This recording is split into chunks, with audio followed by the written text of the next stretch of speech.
we actually mostly did this last stream, but we only got partway through the converting a number into a string. You would think it would be super easy. And I remember we being a little bit more detailed. We kind of got into some details here that you see on the screen here that it ended up getting stuck on a couple of things because we were unsure how it worked. And then we figured it out, and we had some aha moments. We had some breakthroughs. It was like, oh wait, we can read it now. Right here, this part right here on the screen. It was amazing. I was reading this. I'm like, wait a second, I understand this now. It totally makes sense, right? Because now we understand how operators work, or some of these operators, right? Some of these, like the like subtract. So you've got. It's kind of like this, right? So it looks like this. It looks like this. X3 equals X3 minus 1, which is going to like decrement itself, right? It's a decrementing. Excellent validation, you guys. Really good. It's robust validation. Hey, Jatin. Hey, Jatin, how's it going? I really like this type of live stream knowledge. It's knowledge so knowledgeable. Thank you. Appreciate it. Awesome. Appreciate it. Thank you. Mohammed, how often you restart your artifacts? Base model, Pydantic. Okay. Got some Pydantic in here. A T, type var T. Okay. This kind of abstraction frustrates me right here. Now we're on the assembly here. We want to learn how to convert a number to a string. Here's the deal. It is computationally a lot of operations. Look at this file right here. There's 50 lines of assembly just to convert a number into a string.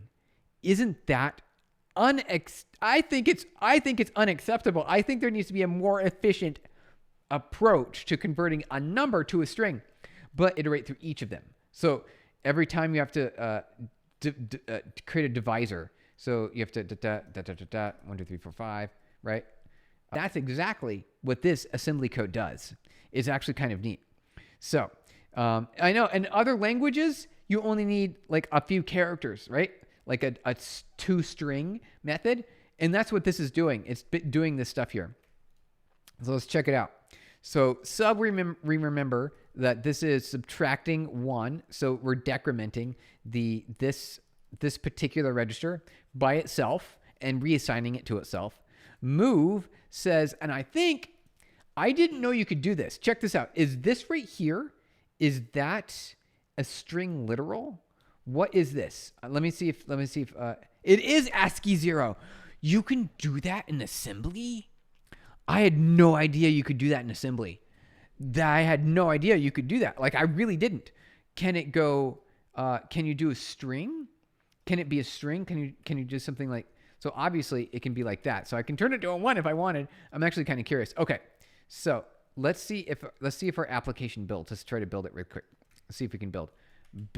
Okay, it builds. All right, let's run it. What we're going to do now is we're going to run it, and then I think this is main. Here we go. So, it's segfaulted. It's segfaulted. We have to go fix it. And look where it's segfaulted. It's segfaulted on the part exactly where we convert the number to string. Like, isn't that crazy? Right here, we convert the number to a string. Shimon, okay, you can store a number directly in decimal. You can use every 4 bits to represent 0 through 9 instead of 0 through 15. Oh, then you don't need to convert, but you have to adjust results of each math operation. That is a really good idea. That sounds far more efficient. Than what we're currently doing. It is used in some calculators for simplicity and precise divide by 10 division, but on modern computers, just converting into string is fine. Okay, gotcha, yeah. That totally makes sense. So let's see if we can fix that. So let's make sure we are building and we are running. Okay, so we're building and running. That looks good. So what I want to do is go over here and then add a space in front of this so I can better see. So let's do $/build, and if it's successful, then we run main. Let's do that. There we go. Successful main. Okay, cool. So now you can see that we're incrementing a number, and we're printing the strings so number to string conversion is working, you guys. So this is for incrementing and storing the counter. This is for preparing the counter and to converting it into a string. Here we go. And so we've got this U64 to string right here, which is taking X0 and copying it, value to convert. So x5. So x0 is going to be the argument that U64 is going to use. So if we open up the U64, I think it's called U64. There we go. Let's move that over here.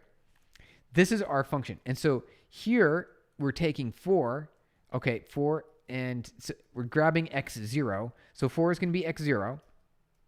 Then I don't know what's going on with this. I really don't get this part. I also, previously we were getting help from Shimon on understanding the stack necessity for this, but without this, it seg faults. So we tried to use it.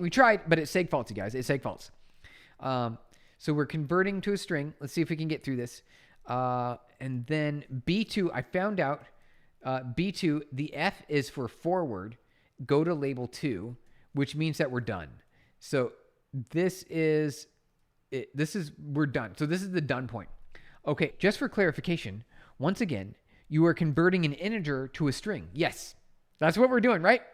Do you mean 4,899, which takes 4 bytes, you want to convert to a string? Yes, 4899. What are you doing? I know. It's kind of crazy. So the way here's how the code works. I figured it out. What it's doing is it's capturing all the digits. So it's capturing all the digits to it's like sort of taking them away. It's doing, I think it's dividing by 10. So it's eating off all of the digits until it gets down to the last digit. So I think that's what it's doing. That's basically what it's doing. And then it goes 1, and then there's no digits left at that point. So that's what's happening here, you guys. That's what this algorithm does. It just it divides by 10 essentially. Yeah, or subtracts, or it divides by 10. It removes the 0, and then it just pops off. It pops, and it sees what the value is, and it just continues to pop there. Here we go, you guys. Let's go. Let's see if we can see. So here's the divide. Here's the division. This is that we just saw. Thank you for the likes, you guys. Appreciate it. There we go. Yep, I love to see that. We've got the U division, and then we've got M sub, which is, I don't know what the M is for, but we've got 4 registers all at once. Why is it 4 registers all at once? I don't know. Which is definitely subtract. Add is going to add 0. Oh, right. We're going to add a 0, and then we're going to store something with a B. And the W, which is the 32-bit register, number 8, just found out on ARM64, there is no integer modulo instruction. Oh, is that the case? Thank you for the likes, you guys. It's 100% there in all other CPU architectures. So that's why there's no modulo instruction. That is so silly. That is ridiculous. That is the most ridiculous thing ever. Why isn't there a modulo operator in the ARM in ARM assembly? Why? It's a really I use the modulo operator very often, and so that's crazy. So are you sure you want to continue with ARM? Yeah, I know, right? Because it's such like a fundamental operator, the modulus operator. It's so fundamental. Like, why would we ever continue with ARM? We did all the things we wanted to with assembly. Check it out, you guys. It runs, it builds, and then it conditionally exits. So we printed the string. That's a number. We converted a number to string. We printed it out. We printed hello world. We iterated in a loop, and then we conditionally broke with BEQ right here. Isn't that cool? I love it.